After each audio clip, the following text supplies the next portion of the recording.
اللهم بارك لنا في رجب وشعبان وبلغنا رمضان. درود شریف پڑھیے. اللهم صل على سيدنا ومولانا محمد معدن الجود والكرم منبع العلم والحلم والحكم وعلى آله وأصحابه وبارك وسلم صلاة وسلاما عليك يا سيدي يا رسول الله صلى الله تعالى عليك وسلم. الحمد لله رب العالمين والعاقبة للمتقين والصلاة والسلام على سيدنا وسيد الأنبياء والمرسلين وعلى آله وأصحابه أجمعين. أما بعد فأعوذ بالله من الشيطان الرجيم. بسم الله الرحمن الرحيم. إن الذين قالوا ربنا الله ثم استقاموا تتنزل عليهم الملائكة. صدق الله مولانا العظيم وبلغنا رسوله النبي الأمين المختار الكريم ونحن على ذلك لمن الشاهدين والشاكرين والحمد لله رب العالمين. عقیدت اور محبت اور احترام کے ساتھ بلند آواز سے پڑھیے الصلاۃ والسلام علیک یا رسول اللہ. الصلاۃ والسلام علیک یا حبیب اللہ. الصلاۃ والسلام علیک یا نبی اللہ وعلی آلک واصحابک یا نور اللہ صلی اللہ تعالی علیہ وسلم. جہاں تک سیرت غریب نواز علیہ الرحمہ کا تعلق ہے تو وہ گزشتہ ہفتے آپ نے امیر سنی دعوت اسلامی سے اس کے تعلق سے ایک مفصل خطاب سماعت فرمائی لیا ہے. میں فقیر بلا اور کیا اس میں اضافہ کر سکتا ہوں. بہرحال برکت حاصل کرنے کے لیے چند باتیں میں آپ کے سامنے پیش کرنا چاہوں گا اور یہ امید کروں گا کہ صرف زبان سے سبحان اللہ نہیں ہوگی آپ کی، زبان سے تو بولیں گے ہی آپ، لیکن دل بھی مائل ہوگا اور یہاں سے اٹھیں گے تو عمل کا جذبہ لے کر اٹھیں گے. غریب نواز علیہ رحمت و رضوان کی بارگاہ میں اس سے بڑا خراج عقیدت اور کیا ہو سکتا ہے کہ ہم ان کے مشن کو عام کریں، ہم ان کے پیغام کو عام کریں، خود بھی سمجھیں، خود بھی عمل کرنے کا جذبہ حاصل کریں اور دوسروں تک بھی ان کا پیغام پہنچائیں. اللہ تبارک و تعالی ہمیں اس کی توفیق رفیق عطا فرمائے. ابتدا کرتا ہوں ماہ رجب المرجب سے. رجب کا مہینہ بڑی برکتوں اور فضیلتوں والا ہے. آپ ہر سال جب یہ لمحات آتے ہیں تو اس مہینے کے فضائل سماعت فرماتے ہیں. دن گزرتے جاتے ہیں اور ہم دوسرے کاموں میں مصروف ہو کر پھر ان فضائل کو دھیرے دھیرے بھولتے جاتے ہیں. اس لیے ضرورت یہ پیش آتی ہے کہ جب بھی موقع ہو تو یہ ساری چیزیں یاد دلائی جائیں تاکہ کچھ نہ کچھ برکتیں حاصل کرنے کا ہمارا مزاج قائم رہے اور اسی طریقے سے اللہ تبارک و تعالیٰ کے فضل و کرم سے ہمارے نام اعمال میں نیکیوں کا اضافہ ہوتا رہے. میرے پیارے آقا صلی اللہ تعالی علیہ وسلم کے پیارے دیوانوں، آپ اچھی طرح سے جانتے ہیں اور آپ نے بارہا اس بات کو سنا ہے کہ اللہ کے پیارے حبیب رحمت عالم نور مجسم صلی اللہ علیہ وسلم نے ارشاد فرمایا کہ رجب اللہ کا مہینہ ہے، شعبان میرا مہینہ ہے اور رمضان میری امت کا مہینہ ہے. کما قال رسول اللہ صلی اللہ تعالی علیہ وسلم. آپ دیکھیے محرم الحرام سے لے کر ذی الحجۃ الحرام تک، یعنی پہلے مہینے سے لے کر آخری مہینے تک اگر اسلامی کیلنڈر پر ہم نظر ڈالیں تو ہمیں کوئی مہینہ ایسا نہیں ملتا جس میں کوئی نہ کوئی ایسی تاریخ ہم کو نہ ملتی ہو جس میں ہم نیکیاں نہ کرتے ہوں، یا کوئی ایسی نسبت ہمیں نہ ملتی ہو جس کو ہم یاد نہ کرتے ہوں. اللہ کے بے شمار بندے کہیں نہ کہیں کسی نہ کسی وقت ہمیں ان ساری نسبتوں سے نوازتے ہیں. میں آج جو بیان کرنے جا رہا ہوں شاید اس میں آپ جوش والی بات نہ پائیں، لیکن میں چاہتا ہوں کہ آج کوئی سنسیئر گفتگو اس طریقے کی ہو کہ ہمیں ایک ذہن ملے، ایک مزاج ملے، ایک فکر ملے کہ دین کی خدمت کا کیا صلہ ہوتا ہے، اور اللہ والوں نے جو قربانیاں دے کر یہ دین ہم تک پہنچایا ہے، ہمیں اس امانت کا بار کس طرح اٹھانا چاہیے، کیسے کوشش کرنی چاہیے اس کی طرف. تو ہر مہینے میں کچھ نہ کچھ نسبت ہمیں ملتی ہے، اور پھر ہم ہیں بھی نسبت والے، وسیلے والے.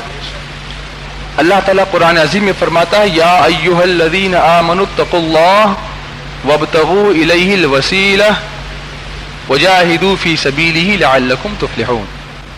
اے ایمان والو اللہ سے ڈرو.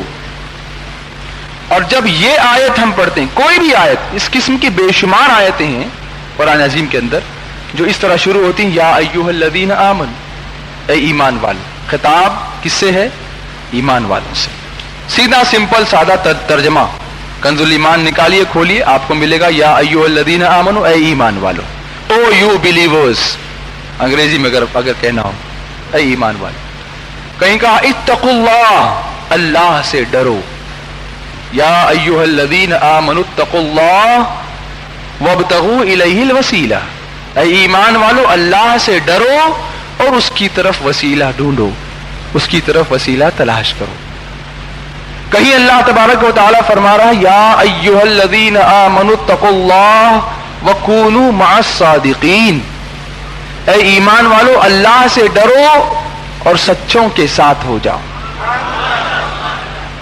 کیا یہ مناسبت نہیں آپ کو مل رہی یہاں پر؟ وسیلہ ڈھونڈنے کے لیے فرمایا گیا تو انہی لوگوں کا تو وسیلہ ہوگا جو سچے ہیں، جو اللہ کے پیارے ہیں. یہاں فرمایا اتقوا اللہ وکونوا مع الصادقین، سچوں کے ساتھ ہو جاؤ. کہیں فرمایا یا ایھا الذین آمنوا اتقوا اللہ حق تقاتہ، اے ایمان والو اللہ سے ڈرو جیسا کہ اس سے ڈرنے کا حق ہے. کیوں ایسا فرما رہا ہے پروردگار؟ اس لیے کہ وہ جانتا ہے کہ ڈرنے کا دعویٰ کرنے والے تو بہت ہیں، بلکہ کوئی منع ہی نہیں کرے گا، کوئی نہ کہے گا ہی نہیں. بھرے مجمع میں بھی آپ کسی سے پوچھ لیں، پوری دنیا میں جا کے پوچھ لیں اللہ سے ڈرتے ہو تو سب کہیں گے ہاں. سارے ایمان والے یہی تو کہیں، کہنا بھی چاہیے. ایمان والوں کا مزاج ہی ہونا چاہیے کہ ہم اللہ سے ڈرتے رہیں. اب یہ آیت جب نازل ہوئی یا ایھا الذین آمنوا اتقوا اللہ حق تقاتہ ولا تموتن الا وانتم مسلمون، اکثر نکاح کے خطبے میں یہ آیت آپ سنتے ہوں گے.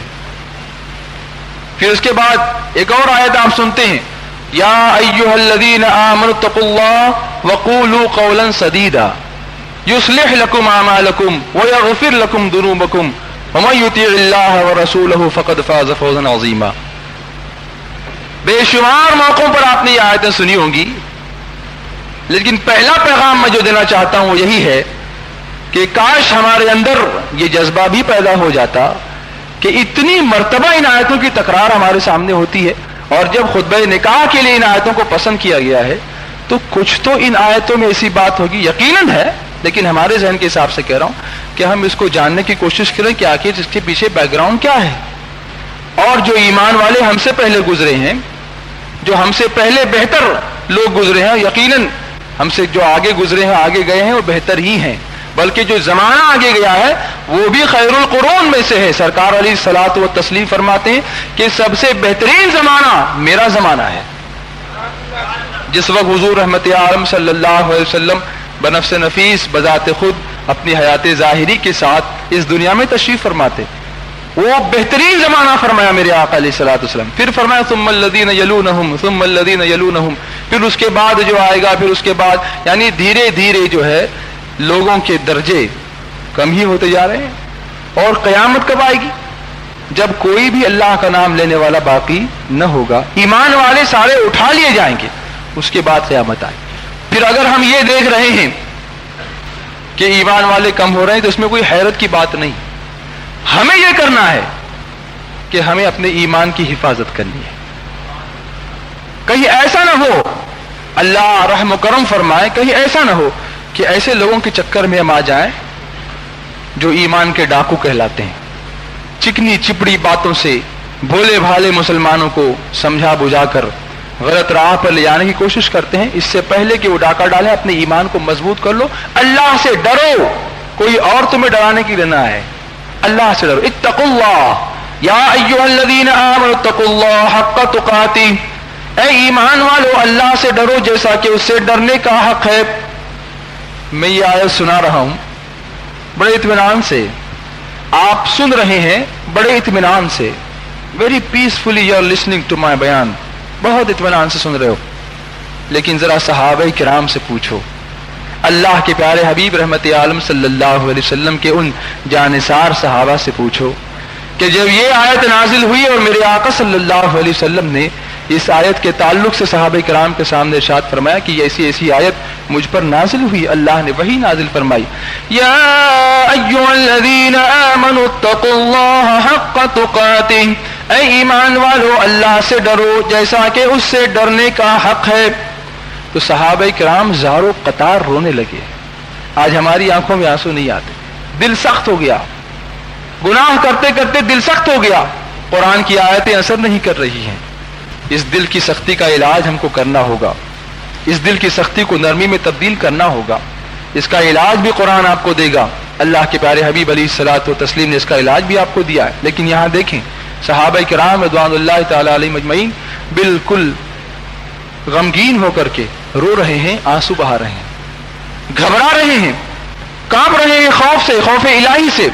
اللہ کے پیارے حبیب علیہ الصلوۃ والتسلیم میرے آقا صلی اللہ علیہ وسلم کو خبر ہوئی تو اللہ کے پیارے رسول صلی اللہ علیہ وسلم نے صحابہ کرام کو بلایا اور ارشاد فرمایا، میرے صحابہ تم کیوں رو رہے ہو؟ آخر اس رونے کی وجہ کیا ہے؟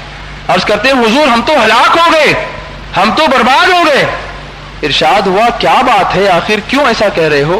عرض کرتے ہیں یا رسول اللہ صلی اللہ تعالی علیہ وسلم، جب سے یہ آیت کریمہ ہم نے سنی ہے اس وقت سے لے کر ہمارا دل بے قرار ہو گیا ہے، ہمارے دل کو چین نہیں، اطمینان نہیں، سکون نہیں، خوف الہی کے سبب سے، اللہ کے غضب کے سبب سے ہم تھر تھر کانپ رہے ہیں۔ اللہ تعالیٰ نے فرمایا اے ایمان والو اللہ سے ایسے ڈرو جیسے کہ اس سے ڈرنے کا حق ہے، اور ہم بھلا اللہ سے ڈرنے کا حق کہاں ادا کر سکتے ہیں؟ میں مثال دوں آپ کو، آپ دنیا کی مثال دیتا ہوں سمجھانے کے لیے۔ آپ کپڑے سلواتے ہیں، کپڑے سینے والے بے شمار، وہ بھی اپنے حساب سے اچھا ہی سی رہا ہے، لیکن آپ کہہ رہے ہیں کہ اس نے حق ادا کیا ہے۔ کبھی دینی مثال دوں، قرآن عظیم کی تلاوت بہت سارے لوگ کرتے ہیں، لیکن جب آپ کسی خوش الحان قاری قرآن سے جب قرآن عظیم کی تلاوت سنتے ہیں اور آپ کا دل اللہ اور اس کے رسول صلی اللہ علیہ وسلم کی عظمت سے معمور ہوتا ہے تو آپ بے ساختہ یہ کہہ اٹھتے ہیں الحمدللہ ان قاری صاحب نے تو قرآن پڑھنے کا حق ادا کر دیا ہے۔ کہتے ہیں نا، ایسا کہتے ہیں۔ معلوم یہ ہوا کہ یوں ہی کچھ کام کرنا اور ہے اور اس کا حق ادا کرنا اور ہے، یعنی جو کچھ اس کے تقاضے ہیں ان سارے تقاضوں کو پورا کرنا گویا اس کا حق ادا کرنا ہے۔ اور صحابہ کرام یہ کہہ رہے ہیں، ہم اور آپ سوچ بھی نہیں رہے اس بارے میں، لیکن اللہ کے پیارے حبیب علیہ الصلوۃ والتسلیم کے جانثار صحابہ یہ عرض کرتے ہیں حضور ہم کیسے حق ادا کر پائیں گے اللہ سے ڈرنے کا، جبکہ قرآن میں میرا مولا ارشاد فرما رہا ہے یا ایھا الذین آمنوا اتقوا اللہ حق تقاتہ، اے ایمان والو اللہ سے ڈرو جیسا کہ اس سے ڈرنے کا حق ہے۔ حضور رحمت عالم صلی اللہ علیہ وسلم جو ساری کائنات کے لیے رحمت بنا کر بھیجے گئے، حضور علیہ الصلوۃ والتسلیم وما ارسلناک الا رحمتا للعالمین، اے محبوب صلی اللہ علیہ وسلم ہم نے تمہیں نہ بھیجا مگر رحمت بنا کر سارے عالمین کے لیے، وما ارسلناک الا رحمتا للعالمین۔ صحابہ کرام کا یہ معمول دیکھیے آپ، کوئی بھی مصیبت ہوتی بارگاہ رسالت میں حاضر ہو جاتے، محبت سے بولو، کوئی بھی پریشانی ہوتی سرکار کی بارگاہ میں حاضر ہو جاتے۔ آپ کہیں گے تو دین کی بات تھی تو میرے آقا کی بارگاہ میں حاضر ہوئے، میں عرض کرنا چاہوں گا صرف دین ہی کی بات نہیں، اگر بھوک لگتی تب بھی بارگاہ رسالت میں حاضر ہوتے۔ پیاس لگتی تب بھی بارگاہ رسالت میں حاضر ہوتے. ایک مرتبہ تو حضور رحمت عالم صلی اللہ علیہ وسلم کی بارگاہ میں صحابہ کرام آئے, کسی سفر کا موقع ہے یا کسی جنگ کا موقع ہے, پانی ختم ہو گیا ہے اور حضور علیہ الصلوۃ والتسلیم کی بارگاہ میں لوگ حاضر ہوئے. کہا حضور پانی ختم ہو گیا ہے, نہ وضو کے لیے پانی ہے نہ پینے کے لیے پانی, تھوڑا سا پانی بچا ہوا ہے. میرے آقا صلی اللہ علیہ وسلم نے فرمایا کہ لاؤ وہ کٹورا جس کے اندر تھوڑا سا پانی ہے. اس میں میرے آقا علیہ الصلوۃ والتسلیم نے اپنے مبارک دست مبارک کو رکھا اور اس کے بعد دنیا کی نگاہوں نے وہ نظارہ دیکھا کہ سرکار علیہ الصلوۃ والتسلیم کی انگلیوں کے درمیان سے پانی کا چشمہ جاری ہو گیا. اسی لیے تو اعلی حضرت فرماتے ہیں انگلیاں ہیں فیض پر ٹوٹے ہیں پیاسے جھوم کر, انگلیاں ہیں فیض پر ٹوٹے ہیں پیاسے جھوم کر, ندیاں پنجاب رحمت کی ہے جاری واہ واہ, ندیاں پنجاب رحمت کی ہے جاری واہ واہ. صدقے اس انعام کے قربان اس اکرام کے, صدقے اس انعام کے قربان اس اکرام کے, ہو رہی ہے دونوں عالم میں تمہاری واہ واہ, ہو رہی ہے دونوں عالم میں تمہاری واہ واہ. ایک طرف روزے کا نور, ایک سمت منبر کی بہار, ایک طرف روزے کا نور, ایک سمت منبر کی بہار, بیچ میں جنت کی پیاری پیاری کیاری واہ واہ, بیچ میں جنت کی پیاری پیاری کیاری. تو سرکار علیہ الصلوۃ والتسلیم کی بارگاہ میں جب بھی کوئی حاضر ہوا ہے, حضور نے کبھی یہ نہیں فرمایا کہ میرے پاس کیا مانگنے کے لیے آئے ہو. میرے آقا نے کبھی یہ نہیں فرمایا, جو آیا اس کو عطا فرمایا. اور محبت سے بولو آپ کو بھی ملے گا پیار سے. سرکار نے عطا فرمایا تو میرے آقا صلی اللہ علیہ وسلم نے تسلی دی. جب صحابہ کرام نے کہا حضور ہم گھبرا گئے ہیں کہ کیسے ادا کر پائیں گے اس کا حق, سرکار نے تسلی دی اور کچھ اس طرح سے ارشاد فرمایا, مفہوم عرض کر رہا ہوں.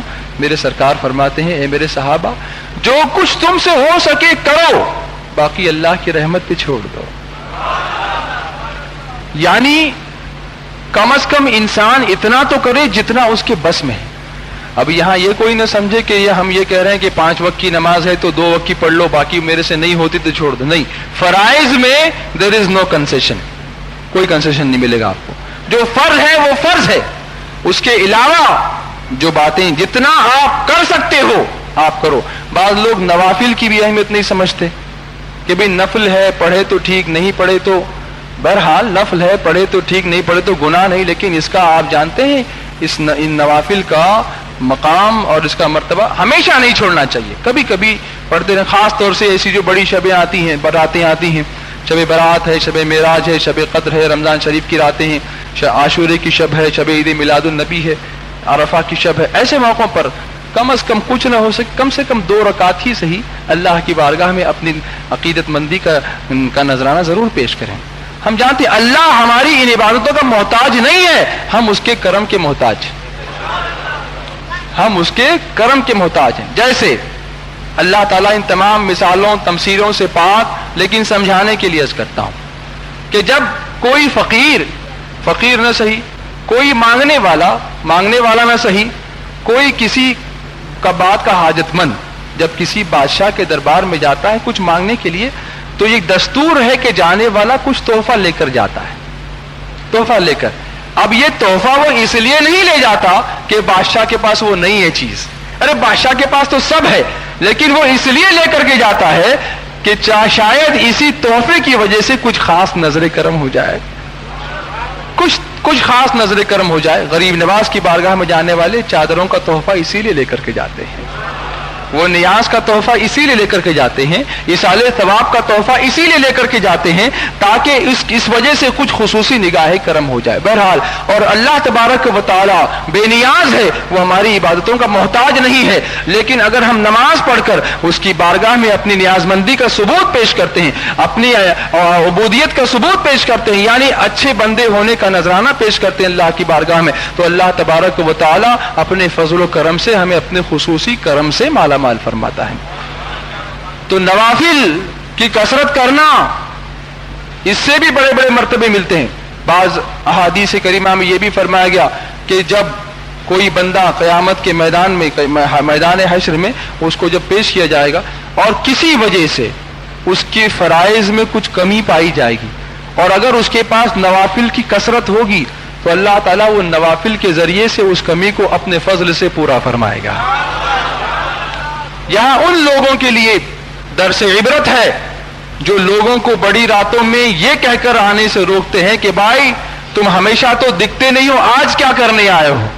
ارے میں کہتا ہوں آج آیا ہے تو آج آنے دو, اگر وہ آج آیا ہے تو آج ہی آنے دو. ممکن ہے آج کے آنے کے صدقے میں ہمیشہ کا آنے والا بن جائے.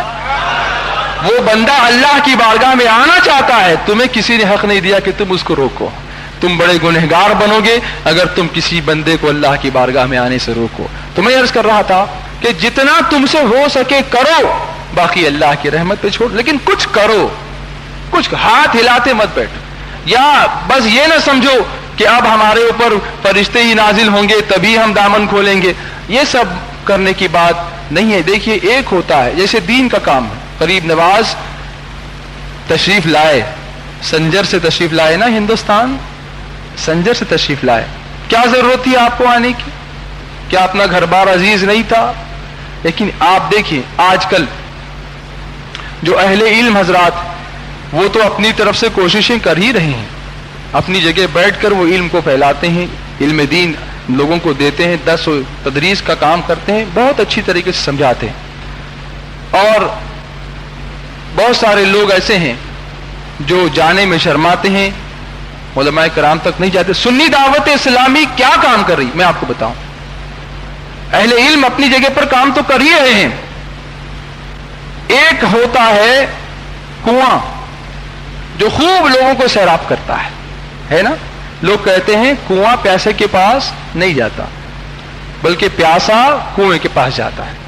لیکن آج معاملہ یہ ہو گیا کہ پیاسے کو بھی جانے کی توفیق نہیں ہو رہی ہے. ایک ہوتا ہے ایک جگہ بیٹھ کر خوب لوگوں کو سیراب, جو آئے گا وہ خالی دامن نہیں جائے گا, لے کر کے جائے گا. لیکن کبھی آپ نے بادل کو دیکھا ہے؟ بادل کسی کے آنے کا انتظار نہیں کرتا, وہ خود جاتا ہے اور برس کر کے آ جاتا ہے. سوکھی زمین پر وہ خود جا کر کے سیراب کرتا ہے نا ایسا. بادل یہ نہیں کہتا کہ تم آؤ تو میں تم کو دوں گا, وہ یہ کہتا ہے کہ چلو میں چلتا ہوں, اے ہواؤ مجھے اڑا کر لے چلو, جہاں پانی کی ضرورت ہے میں خوب برسوں گا اور لوگوں کو سیراب کر دوں گا. ہمارے مبلغین یہی کام کر رہے ہیں, علماء سے علم لیتے ہیں. بادل پانی کہاں سے لیتا ہے؟ سمندر سے تو لیتا ہے نا, سمندر سے پانی. اور سمندر جب پانی دیتا ہے تو خوب تپتا ہے, تب جا کے پانی بوائل ہوتا ہے اور اوپر اٹھتا ہے. اسے بھی قربانی دینی پڑ رہی ہے, اسے بھی سورج کی شعاؤں کے چٹکے لینے پڑ رہے ہیں, تب جا کر کے وہ پانی ایواپوریشن ہو کر کے آسمان کی بلندیوں پر جا رہا ہے. اور اس بادل کو جب سرد ہوا گدگداتی ہے تب اس کے قطرے ٹپکتے ہیں, یوں ہی وہ بھی نہیں ٹپکتا. کبھی کبھی تو بیچارے بادل کو ایسا ہوتا ہے کہ ہوائیں اس قدر زوروں سے جھکولے دے کر یہاں سے وہاں اور وہاں سے یہاں لے جاتی ہیں کہ اس کا بھی سر چکرا جاتا ہوگا. لیکن جب وہ برستا ہے تو مٹی کی جان میں جان آتی ہے, مٹی سے سوندھی سوندھی خوشبو آتی ہے. غریب نواز اللہ کی رحمت کا وہ بادل بن کر تشریف لائے ہندوستان کی سرزمین پر, اور آئے تو آپ دیکھیں اللہ والوں کا معاملہ یہ ہوتا ہے کہ وہ زرخیز زمینوں کی طرف زیادہ رخ نہیں کرتے, بنجر زمینوں کی طرف زیادہ رخ کرتے ہیں. اللہ کے پیارے رسول صلی اللہ علیہ وسلم کو مکہ مکرمہ کی سرزمین عطا فرمائی گئی, دل بھی پتھر کے ہیں, زمین بھی پتھر کی ہے. لیکن اللہ کے پیارے حبیب علیہ الصلوۃ والتسلیم نے اس پتھروں کی سرزمین پر بھی ایک لہلہاتا ہوا اسلام کا چمن، اس کی آبیاری فرمائی، اور میرے آقا صلی اللہ علیہ وسلم نے اسلام کے چمن کو وہاں پر عزت بخشی۔ اور غریب نواز جو حضور رحمت عالم صلی اللہ علیہ وسلم کی بارگاہ سے حکم لے کر کے حاضر آئے، کیا حسین مناسبت ہے، کیا حسین نسبت ہے کہ غریب نواز تشریف لائے تو راجستھان کے ریگستان ہی میں آ کر کے قیام فرمایا۔ پیغام مصطفیٰ صلی اللہ علیہ وسلم لے کر آئے تھے اور اسی پیغام سے استفادہ فرما رہے تھے۔ تو میرے پیارے آقا صلی اللہ علیہ وسلم کے پیارے دیوان، میں یہ عرض کرنا چاہتا، نسبت، ہم نسبت والے ہیں، بات یہیں سے نکلی تھی، وابتغوا الیہ الوسیلہ، اے ایمان والو اللہ سے ڈرو اور اس کی طرف وسیلہ تلاش کرو، وجاہدوا فی سبیلہ، اور اس کی راہ میں جہاد کرو، لعلکم تفلحون، اس امید پر کہ فلاح پاؤ، اس امید پر کہ فلاح پاؤ۔ اب آپ دیکھیں، بعض لوگ آپ کو شک اور مغالطے میں ڈالنے کے لیے کہیں گے کہ بھئی یہاں جو وسیلہ آپ کہہ رہے ہیں تو کس کا وسیلہ، کس کا وسیلہ؟ ہم کہتے ہیں انبیاء کا وسیلہ، اولیاء کرام کا وسیلہ، اللہ کے پیاروں کا وسیلہ۔ تو کچھ لوگ یہ کہتے ہیں کہ نہیں، یہاں تو نماز کا وسیلہ مراد ہے۔ کس چیز کا وسیلہ؟ نماز کا وسیلہ، باقی کسی کا وسیلہ یہاں پر مراد نہیں ہے، جبکہ وہ خود ہی نہیں بتا سکتے ہیں کہ اس آیت میں نماز کا تذکرہ کہاں کیا گیا ہے۔ حضرت قطب مدینہ حضرت علامہ ضیاء الدین مدنی رحمت اللہ تعالی علیہ، جو اعلیٰ حضرت امام اہل سنت کے خلیفہ تھے اور مدینہ منورہ میں آپ مقیم تھے، اور آج بھی جنت البقیع میں آرام فرما رہے ہیں۔ محبت سے بولو، جنت البقیع میں آرام فرما رہے ہیں۔ جب سعودیوں نے، نجدیوں نے حرمین شریفین پر قبضے کی بات شروع کی تو اس وقت سنی علماء کو پکڑ پکڑ کر مارا گیا، ان کو شہید کیا گیا۔ اب جانتے ہیں سینکڑوں علماء کرام کو شہید کیا گیا ہے، کئی تو وہاں سے نکل کر کے ہندوستان بھی آئے، اس زمانے کی بات۔ تو اس وقت جو حاکم تھا مدینے کے اوپر، جو قاضی تھا، اس نے قطب مدینہ کو گرفتار کیا یا آپ کو اپنے پاس بلایا، اور بلا کر کے وہ کہتا ہے کہ معاذ اللہ، تم لوگ حضور صلی اللہ علیہ وسلم کا وسیلہ مانتے ہو اور تم لوگ صحیح عقیدے پر نہیں ہو، معاذ اللہ، اس قسم کی باتیں اس نے کی۔ تو آپ نے فرمایا کہ وسیلہ تو قرآن پاک سے ثابت ہے، اس میں اتنا برا ماننے کی کیا بات ہے؟ کہا کہاں ثابت ہے؟ تو آپ نے یہی آیت کریمہ تلاوت فرمائی، یا ایھا الذین آمنوا اتقوا اللہ وابتغوا الیہ الوسیلہ۔ کہا یہاں تو نماز کا وسیلہ مراد ہے۔ تو آپ نے مسکرا کے فرمایا، اچھا تیری بات ایک لمحے کے لیے ذرا ٹھہر جا، میں تجھ سے سوال کروں، ذرا یہ بتا کہ جتنی نمازیں تو نے زندگی میں پڑھی ہیں، چلیے نماز کا وسیلہ مان لیا جائے، تو جتنی نمازیں تو نے پڑھی ہیں، کیا تجھے پورا یقین ہے کہ ساری نمازیں مقبول ہی ہیں یا کچھ مردود بھی ہو سکتی ہیں؟ کہا یہ تو میں نہیں کہہ سکتا کہ ساری نمازیں مقبول ہیں۔ اچھا پھر فرمایا کہ یہ بتا کہ حضور رحمت عالم صلی اللہ علیہ وسلم کے بارے میں تیرا کیا خیال ہے کہ حضور اللہ کی بارگاہ کے مقبول ہے کہ نہیں ہے؟ تو کہا بے شک مقبول ہے۔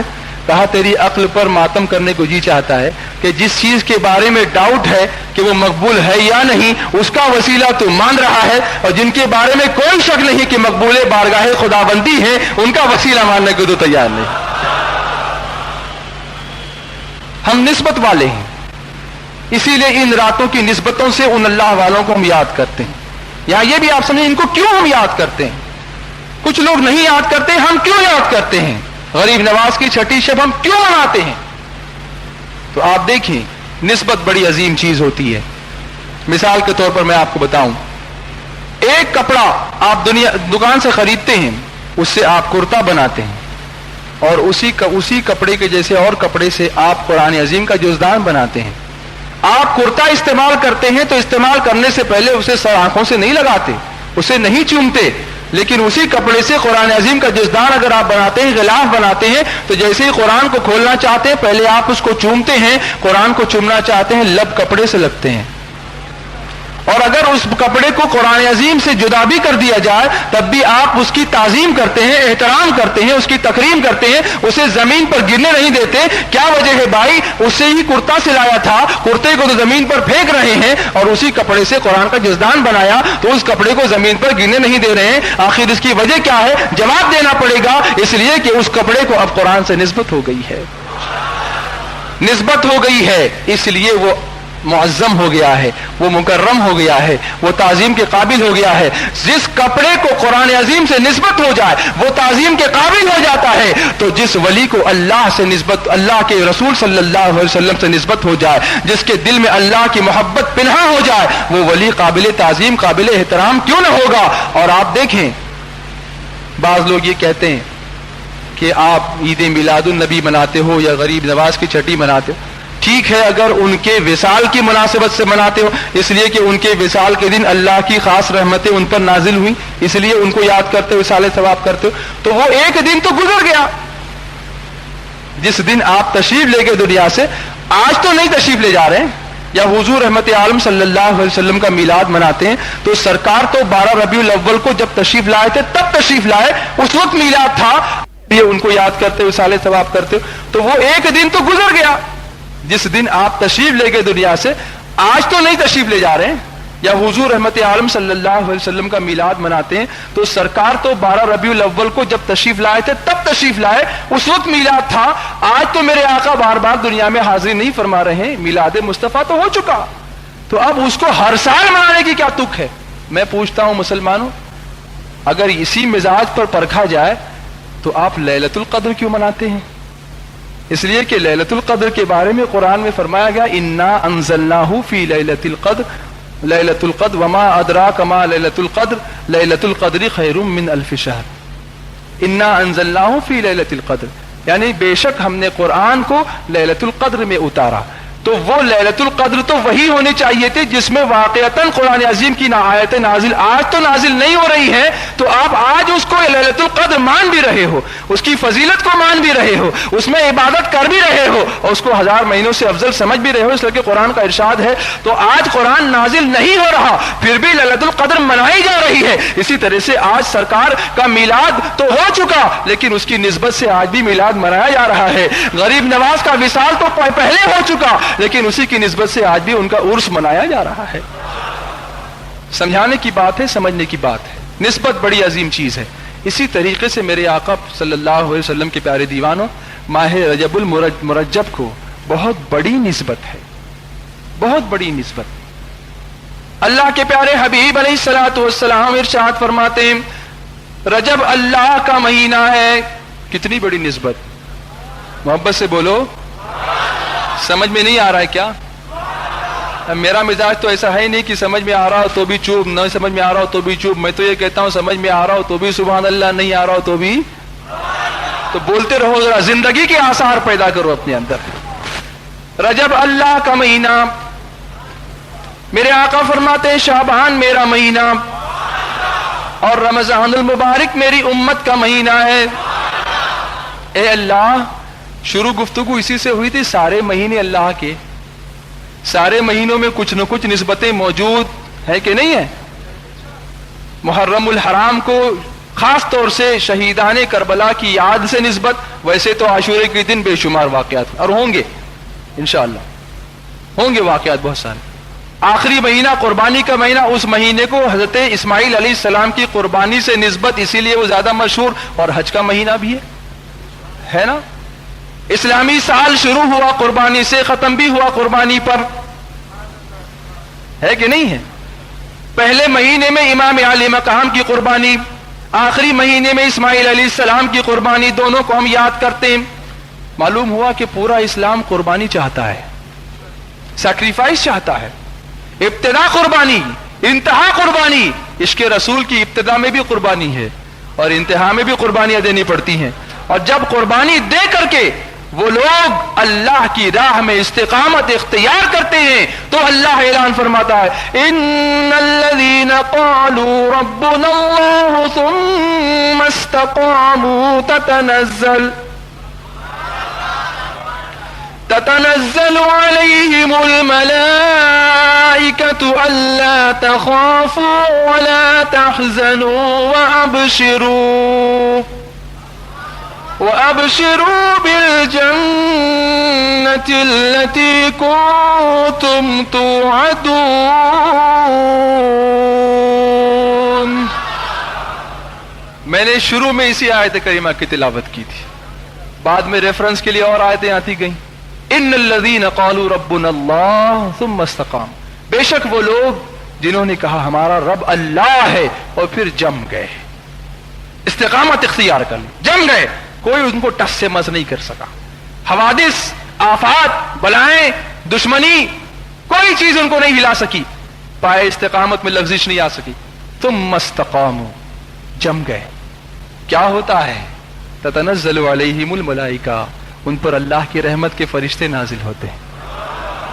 اور وہ کیا کہتے ہیں فرشتے؟ اللہ تخافوا ولا تحزنوا، خوف نہ کرو، حزن و ملال نہ کرو، غم نہ کرو.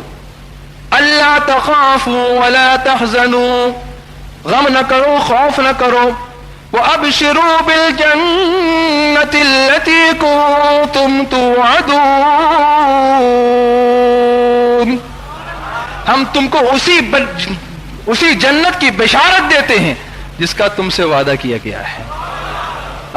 اور اس کے بعد بھی کیا کیا خوشخبریاں ہیں اللہ والوں کے لیے، ایسے لوگوں کے لیے جو استقامت اختیار کرتے ہیں.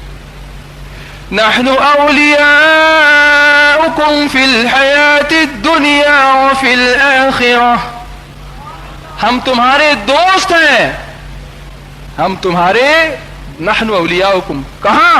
فی الحیات الدنیا وفی الآخرہ، ہم دنیا کی حیات میں بھی تمہارے دوست ہیں اور آخرت میں بھی تمہارے ہم نشین ہیں. محبت سے بولو.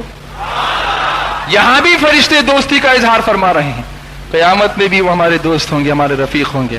نحن اولیاؤکم فی الحیات الدنیا وفی الآخرہ وَلَكُمْ فِيهَا مَا تَشْتَهِي أَنفُسُكُمْ، اور اس میں وہ ہر چیز موجود ہوگی تمہارے لیے جس کی تمہیں خواہش ہوگی، جس کی تمہیں چاہت ہوگی، جو مانگو گے تم کو دیا جائے گا. وَلَكُمْ فِيهَا مَا تَدَّعُونَ، اور ہر چیز اس میں موجود ہوگی اس جنت کے اندر جس کا تم سے وعدہ کیا گیا. ساری چیزیں تم کو عطا فرمائی جائیں گی، لیکن اس کے لیے ضروری ہے استقامت. استقامت ضروری ہے. بات نکلی تھی رجب اللہ کا مہینہ، محبت سے بولو. آج بار بار بولنا پڑ رہا ہے، کیا بات ہے؟ رجب اللہ کا مہینہ. اے اللہ، ایسی کوئی خاص بات یا رسول اللہ صلی اللہ تعالی علیہ وسلم، کوئی خاص بات کہ آپ نے خصوصیت کے ساتھ فرمایا رجب اللہ کا مہینہ؟ تو آپ دیکھیں قرآن عظیم اللہ تبارک و تعالی ارشاد فرماتا ہے ان عدت الشہور عند اللہ 12 شہرا، بے شک اللہ کے نزدیک گنتی کے مہینے 12 ہیں. مفہوم عرض کر رہا ہوں، کتنے مہینے؟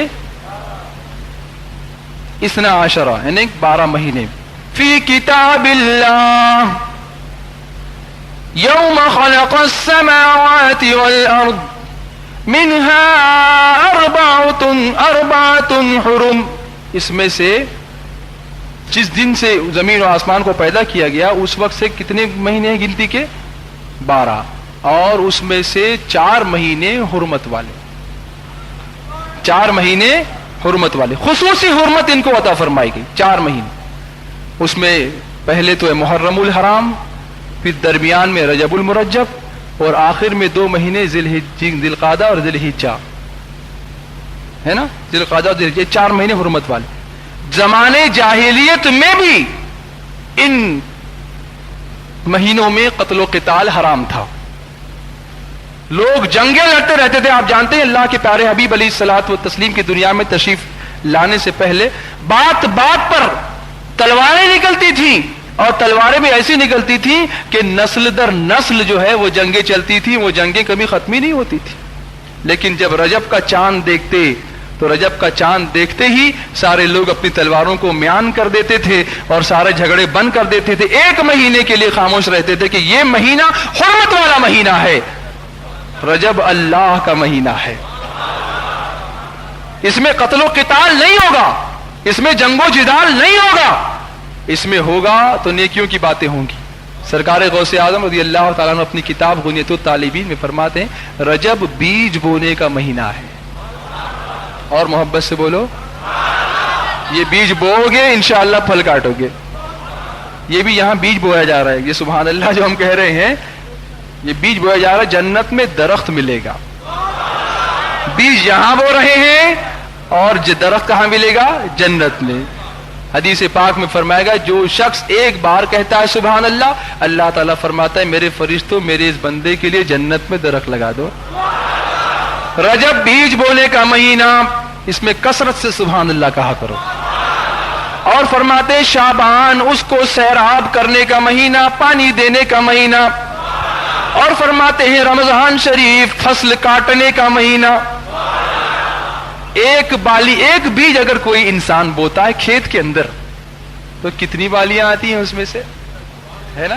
رجب میں ایک نیکی کا بیج آپ نے بویا, شعبان میں شب برات میں توبہ کے پانی سے اس کو پانی دیا, اور رمضان میں ایک فرض کا 70, ایک نفل کا ایک فرض, اور ایک نیکی کم از کم 700 گنا اس کا ثواب اللہ تعالیٰ عطا فرماتا ہے. دانا ایک بویا تھا, بالیاں 700 دانوں کی مل رہی ہیں, یا اللہ چاہے تو اس سے زیادہ کی, اللہ چاہے تو اس سے زیادہ. رجب بیج بونے کا مہینہ, شعبان سیراب کرنے کا مہینہ, اور رمضان شریف فصل کاٹنے کا مہینہ.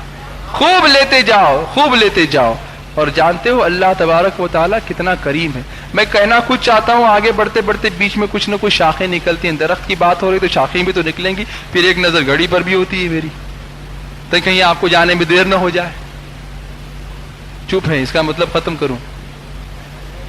درود شریف سنائیے, بولوں اللہم صلی علی سیدنا مولانا محمد وعلی آلہ واصحابہ وبارک وسلم صلاۃ و سلام علیک یا رسول اللہ. اللہ تعالیٰ کتنا کریم. ہم کو قدر نہیں ہے, جو نیکیاں ہم کرتے ہیں خود ہمیں اس کی قدر نہیں. دیکھیے میں آپ کو اس کی قدر سمجھاؤں. کسی نیکی کو چھوٹا مت سمجھو میرے عزیز, کبھی چھوٹا مت سمجھنا اس کو. اور کسی نیکی سے غفلت نہ کرنا, کبھی غفلت نہ کرنا. اللہ اکبر. میں آپ کو بتاؤں, حضرت ابو حفص حداد رحمۃ اللہ تعالیٰ علیہ ایک بڑے بزرگ گزرے ہیں. اب آپ دیکھیں کبھی کبھی ایک چھوٹی سی نیکی زندگی میں انقلاب کا سبب بن جایا کرتی ہے. آج میں بہت جوش میں تو نہیں بول رہا ہوں نا, اطمینان سے بول رہا ہوں, بالکل اطمینان سے سنیے. ایک چھوٹی سی نیکی بڑے انقلاب کا سبب, ٹرن اراؤنڈ کا سبب بنتی ہے, زندگی بدل جاتی ہے, زیر و زبر ہو جاتی دل کی دنیا کبھی ایک چھوٹی سی نیکی سے. اس لیے کبھی نیکی کرنے میں پسو پیش نہ کرنا. جو نیکی کر سکو کر ڈالو. ممکن ہے کہ آئندہ لمحہ نیکی کے لیے ملے نہ ملے ہم کو نہیں معلوم. کوئی بتا سکتا ہے زندگی کی سانسیں, آنے والی سانس میں کیا آئے گا کیا نہیں آئے گا ہم کو نہیں معلوم. آگاہ اپنی موت سے کوئی بشر نہیں, سامان 100 برس کا ہے پل کی خبر نہیں. حضرت ابو حفص حداد رحمت اللہ تعالی علیہ یہ اللہ کے ولی گزرے ہیں, لیکن بہت سارے اولیاء کرام کی زندگیاں آپ دیکھیں گے کہ ولی بننے سے پہلے کچھ زندگی ایسی رہی ہے جس کو آج ان کی شان ہے اس لیے ہم بیان نہیں کر سکتے. مناسب نہیں ہے کہ ہم یہ کہیں کہ انہوں نے ایسا کیا تھا ویسا کیا تھا, لیکن عبرت کے لیے واقعہ آپ کے سامنے رکھتا ہوں. کتاب میں جو واقعہ آیا ہے, اپنی ہی کنیز کے عشق میں کتاب میں لکھا ہے کہ گرفتار ہو گئے,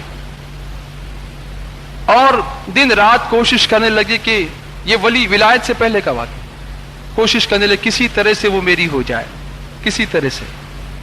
بہت کوشش کی, کام نہ بن سکا, تو ایک شخص نے مشورہ دیا کہ جاؤ ایک یہودی عالم کہیں رہتا ہے, بلکہ یہودی عالم نہیں بلکہ جادوگر رہتا ہے, یہودی ہے, جادو کے گر جانتا ہے, اور اس کے بارے میں مشہور ہے کہ ایسے لوگوں کی مرادیں وہ پوری کروا دیتا ہے اپنے جادو کے طلسم سے. آپ اس کے پاس جائیے, شاید آپ کا کام ہو جائے.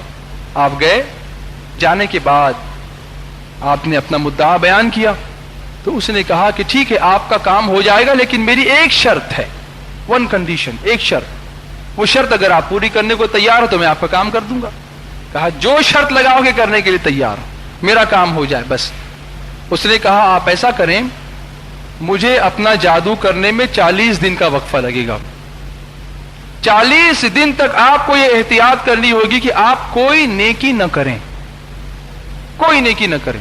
اگر آپ نے ایک بھی نیکی کر لی تو میرے جادو کا اثر ختم ہو جائے گا, میرا جادو کام نہیں کرے گا, اس کے ذمہ دار آپ ہوں گے, میں نہیں ہوں گا. کہا ٹھیک ہے, میں یہ وعدہ کرتا ہوں, کوشش کروں گا کہ 40 دن تک کوئی میں نیک عمل نہ کروں. اللہ تعالیٰ ایسی چیزوں سے ہمیں محفوظ رکھے اور ہمیشہ نیکیاں کرنے کی توفیق عطا فرمائے. اب آگے دیکھیے کیا ہوتا ہے. 40 دن مکمل ہو گئے اور اس کے بعد وہ یہودی جادوگر کے پاس پہنچے اور کہا اے یہودی, اے جادوگر, 40 دن تک تیری شرط میں پوری کر کے آیا ہوں, اب تو تیرا جادو اثر کرے گا. کہا میرا جادو اثر نہیں کر سکتا, میرا جادو تمہارے لیے اثر نہیں کر سکتا. کہا پھر کس لیے مجھ سے یہ کام رکوایا تھا تو نے؟ کہا میں یہی تو کہنا چاہتا ہوں کہ یقیناً تم نے 40 دن کے اندر کوئی نہ کوئی نیکی ضرور کی ہے, کوئی نہ کوئی نیکی تم نے ضرور کی, اس لیے میرا جادو جو ہے اثر نہیں کر رہا ہے, ورنہ یقیناً میرا جادو اثر کرتا رہا. لیکن ایک دن میں راستے سے گزر رہا تھا کہ اچانک میں نے دیکھا کہ راستے میں ایک پتھر درمیان میں پڑا ہوا ہے. میرے دل میں ایک بات آئی کہ کہیں یہ پتھر کسی کو ٹھوکر لگنے کا سبب نہ بن جائے, اس لیے میں نے اس پتھر کو راستے سے ہٹا کر کنارے کر دیا. جادوگر نے کہا اے اللہ کے بندے, اگرچہ میں یہودی ہوں لیکن میں تجھ کو یہ نصیحت کرتا ہوں کہ اس اللہ سے ڈرو جس نے تمہاری اس ایک نیکی کو بھی ضائع نہیں ہونے دیا, بلکہ اسی ایک نیکی کو قبول فرما کر مجھے یقین ہے کہ میرے جادو سے اس نے تمہیں بچا لیا ہے. جب اتنی چھوٹی سی نیکی کو بھی قبول فرما کر اس نے میرے شر سے تم کو محفوظ رکھا ہے, تو تمہیں کیا ہوا ہے کہ تم اپنے اللہ کی بارگاہ میں جا کر اسی سے سوال نہیں کرتے, مغفرت طلب نہیں کرتے؟ جاؤ, لوٹ جاؤ, تمہارا مذہب بڑا پیارا ہے. میں عرض کرنا چاہتا ہوں مسلمانوں کہ جب ایک چھوٹی سی نیکی, اور اللہ کے پیارے رسول صلی اللہ علیہ وسلم نے یہ فرمایا بھی ہے کہ راستے سے تکلیف دینے والی چیز کا ہٹا دینا بھی صدقہ ہے. میرے آقا علیہ الصلوۃ والسلام فرماتے ہیں سبحان اللہ کہنا بھی صدقہ ہے, الحمدللہ کہنا بھی صدقہ ہے, لا الہ الا اللہ کہنا بھی صدقہ ہے, راستے سے تکلیف دینے والی چیز کا ہٹا دینا بھی صدقہ ہے. اور میرے سرکار فرماتے ہیں اگر کچھ نہ تم کر سکو, اپنی بات اپنی زبان میں عرض کر رہا ہوں, اگر تم سے کچھ بھی نہ ہو سکے تو اپنے مسلمان بھائی کو دیکھ کر مسکرانا بھی صدقہ ہے. کسی نیکی کو چھوٹا مت سمجھو, جم جاؤ بالکل. ان الذین قالوا ربنا اللہ ثم استقاموا, بے شک وہ لوگ جنہوں نے یہ کہا ہمارا رب اللہ ہے اور پھر اس پر جم گئے. جب جمو گے تو نیکیاں ہی نیکیاں کرو گے, اور جہاں ڈگمگاؤ گے تو شکوک و شبہات پیدا ہوں گے. یہ کروں تو کیا ہوگا, وہ کروں تو کیا ہوگا, غریب نواز کی بارگاہ میں جائیں کہ نہ جائیں, ارے ان کے پاس نہ جائیں تو کس کے پاس جائیں, یہی آئے تو ایمان ہم کو ملا ہے نا. انہوں نے محنتیں کی, قربانیاں دی, انہوں نے مجاہدے کیے, انہوں نے اللہ کے پیارے رسول صلی اللہ علیہ وسلم کے فرمان کے مطابق یہاں آ کر ہم پر احسان فرمایا ہے نا. ایسا رجب اللہ کا مہینہ, بات چلی تھی وہیں سے, رجب الشہر اللہ, رجب اللہ کا مہینہ ہے.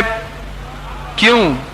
اللہ تعالیٰ کو اپنے محبوب سے بے انتہا محبت ہے نا, اپنے محبوب سے بے انتہا محبت. زمین و زمان تمہارے لیے, مکین و مکان تمہارے لیے, چنین و چنا تمہارے لیے, بنے دو جہاں,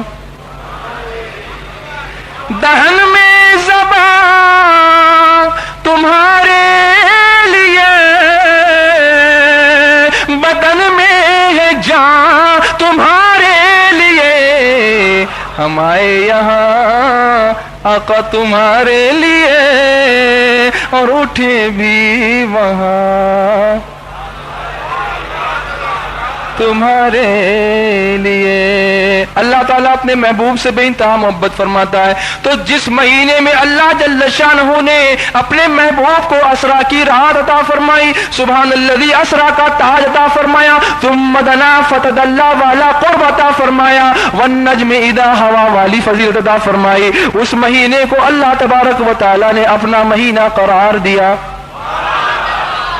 اور جس مہینے میں امت کی بخشش کی ایک رات رکھی، رسول اللہ کو امت سے بڑی محبت، اس لیے اس مہینے کو رسول اللہ نے اپنا مہینہ قرار دیا۔ اور جس مہینے میں امت کو خوب نیکیوں سے مالا مال ہونے کا موقع دیا، میرے آقا نے اس مہینے کو اپنی امت کا مہینہ قرار دیا۔ شعبان کو اپنا مہینہ قرار دیا اور رمضان شریف کو امت کا مہینہ قرار دیا۔ رجب اللہ کا مہینہ ہے، شعبان میرا مہینہ ہے، میرے آقا فرماتے ہیں رمضان شریف میری امت کا مہینہ ہے۔ مسلمانوں جھوم جاؤ، وہ مولا بھی کریم، میرے آقا بھی کریم ہے نا، یہ دو کریم ہیں، سبحان اللہ سبحان اللہ، اور کتنا کرم فرماتے ہیں ہمارے اوپر، ہے نا۔ رجب، اس میں روزے رکھنے کی بڑی فضیلت، اس میں نمازیں پڑھنے کی بڑی فضیلت۔ کیوں اس کو رجب کہا گیا؟ بعض علماء فرماتے ہیں، انہیں تو طالبین میں سرکار غوث اعظم نے لکھا، بعض علماء فرماتے ہیں کہ رجب کے معنی ترجیب سے مشتق ہے، ترجیب سے بنا ہے رجب۔ ترجیب بعض علماء فرماتے ہیں کہ سہارا دینے کو کہتے ہیں۔ جس زمانے میں مہینوں کے نام رکھے گئے وہ کھجوروں کے پکنے کا موسم تھا، اور کھجوروں کے بوجھ سے جب ڈالیاں جھکتی تھی تو درخت بھی جھکتے تھے، تو وہ کھجوروں کے مالکان اپنے درختوں کو اور ڈالیوں کو زمین پر گرنے سے بچانے کے لیے لکڑیوں کا ان کو سہارا دے کر روکا کرتے تھے، اسی لیے اس کو ترجیب کہا گیا، ترجیب سے رجب بنا۔ آپ کہنے دیجئے مجھے کہ اللہ کی رحمت بھی اسی مہینے کے اندر گنہگاروں کو جہنم میں گرنے سے روک کر سہارا، اپنی رحمت کا سہارا دیتی ہے، اسی لیے اس مہینے کو رجب کہا گیا۔ اس کا ایک اور نام ہے شہر اسم، گونگا، بہرا، جو گونگا ہوتا ہے اکثر بہرا بھی ہوتا ہے۔ جب مہینہ ختم ہوتا ہے تو اللہ کی بارگاہ میں مہینہ پہنچتا ہے، اللہ تعالیٰ فرماتا ہے اے رجب میرے بندوں کے احوال بیان کر۔ رجب ساری نیکیاں بیان کرتا ہے، بارگاہ الہی سے ارشاد ہوتا ہے کہ اے رجب کیا میرے بندوں نے نیکیاں ہی کی تھی، کوئی گناہ نہیں کیا؟ عرض کرتا ہے مولا تو نے ہی مجھے گونگا بہرا بنا کے بھیجا کہ میں مومنوں کے صرف نیکیاں ہی دیکھوں، گناہ دیکھوں ہی نہیں، گناہ کے بارے میں سنوں ہی نہیں، جو تو نے فرمایا وہ میں نے کیا۔ اللہ اکبر، اللہ تعالیٰ اپنے فضل و کرم سے ہماری بخشش فرماتا ہے۔ تو جب اتنا کرم میرے مولا نے فرمایا کہ اس مہینے کو وہ زبان ہی نہیں دی جو ہمارے گناہ بیان کرے، اس کو وہ کان ہی نہیں دیے جو ہمارے گناہوں کو سنے، تو ہم کیوں نہ نیکیاں ہی نیکیاں کریں۔ سرکار علیہ الصلوۃ والسلام تشریف لے جا رہے ہیں، ایک قبر سے آواز آئی، یا رسول اللہ صلی اللہ تعالی علیہ وسلم میرا کفن آگ کا ہو گیا، حضور مجھے بچائیے، مجھے بچائیے، میں قرباں اس ادائے دستگیری کے میرے آقا مدد کو آ گئے جب بھی پکارا یا رسول اللہ۔ سرکار نے دعا فرمائی، کفن ٹھنڈا ہوا، پھر میرے آقا علیہ الصلوۃ والسلام نے صحابہ کرام سے فرمایا میرے صحابہ یہ آدمی مجھ سے فریاد کر رہا تھا، اس کا کفن آگ کا ہو گیا تھا، ارے اگر یہ شخص ماہ رجب المرجب میں ایک روزہ بھی رکھتا تو اس پر یہ عذاب ہرگز نہ ہوتا۔ ماہ رجب شریف کے روزوں کی یہ فضیلت اور اس کے اندر نمازوں کی فضیلت، کچھ دعائیں ایسی آئی ہیں کہ اس دعاؤں کی خاص فضیلت ماہ رجب المرجب میں ہے۔ میں ساری دعائیں یا ساری نمازیں، سارے وظیفے اب اس وقفے کے اندر بیان کرنے سے معذور ہوں، اس لیے کہ گھڑی کہہ رہی ہے کہ اب ذکر و دعا ہم کو کرنی چاہیے۔ بس دعا فرمائیں کہ اللہ تبارک و تعالی اپنے پیارے حبیب علیہ الصلوۃ والتسلیم کے صدقے و طفیل ہمیں ماہ رجب المرجب کی تعظیم کرنے اور اس میں کثرت سے نیکیاں کرنے کی توفیق عطا فرمائے، اور سرکار خواجہ غریب نواز علیہ رحمت و رضوان کے صدقے میں اللہ تعالی عشق رسول کی دولت سے ہمیں مالا مال فرمائے۔ ایک عمل میں آپ کو بتا ہی دوں، حضور رحمت عالم صلی اللہ علیہ وسلم نے فرمایا جب رجب کا چاند طلوع ہو گیا، اگر اس مہینے میں کوئی مومن مرد یا عورت 20 رکعت نماز اس طرح پڑھے کہ ہر رکعت میں سورہ فاتحہ اور سورہ اخلاص یعنی قل هو اللہ شریف 3 بار اور سورہ کافرون 3 بار پڑھے، یعنی سورہ کافرون قل یا ایھا الکافرون 3 مرتبہ اور پھر سورہ اخلاص یعنی قل هو اللہ شریف 3 مرتبہ پڑھے، 2 کر کے 20 رکعتیں پڑھے، تو اللہ تعالیٰ اس کے تمام گناہوں کو معاف فرما دیتا ہے، مٹا دیتا ہے، معاف فرما دیتا ہے، اور اس کو اتنا اجر عطا فرمائے گا کہ جیسے اس نے پورے مہینے کے روزے رکھے، اور اس کا شمار آئندہ سال تک نماز پڑھنے والوں میں کیا جائے گا، یعنی اس کو سال بھر نماز پڑھنے کے برابر ثواب ملے گا، اور شہید بدر کے عمل کے برابر اس کے اعمال کو روزانہ بلند سے بلند تر کیا جائے گا۔ شہید بدر کے عمل کے برابر اس کے اعمال بلند ہوتے رہیں گے، اونچائی پر پہنچتے رہیں گے، اور ہر دن کے روزے کے بدلے سال بھر کی عبادت کا ثواب اس کے لیے لکھا جائے گا، اور اس کے 1000 درجے بلند کیے جائیں گے۔ اور اگر اس نے پورے مہینے میں یعنی ماہ رجب کے پورے روزے رکھے اور یہی نماز پڑھی جو ابھی بتائی گئی، تو اللہ تعالیٰ اس کو دوزخ سے بچا لے گا اور اس کے لیے جنت واجب فرما دے گا، اور وہ خداوند قدوس کے قرب و جوار میں ہوگا، یعنی اس کی رحمت سے قریب ہوگا۔ تو آپ نے سمجھ لیا 20 رکعت، اللہ توفیق دے تو پڑھیں، نہیں پڑھیں گے تو کوئی بات نہیں، لیکن یہ ہے کہ زیادہ اگر چاہتے ہیں کہ کچھ خاص عنایتیں اس مہینے میں حاصل کر لیں اللہ کی بارگاہ سے، تو پڑھ لیں 20 رکعت نماز، ہر رکعت میں 3 بار سورہ فاتحہ کے بعد 3 بار قل یا ایھا الکافرون اور 3 مرتبہ سورہ اخلاص، اس کو پڑھنا ہے۔ 20 رکعت نماز آپ پڑھیں، پھر جو دعا مانگنی ہے آپ کو مانگے۔ ویسے دعائیں منقول بہت ہیں لیکن کافی تفصیل ہو جائے گی، اس لیے میں آپ کے سامنے عرض نہیں کرتا، بس دعا کریں اللہ تعالیٰ اس پر عمل کرنے کی توفیق عطا فرمائے۔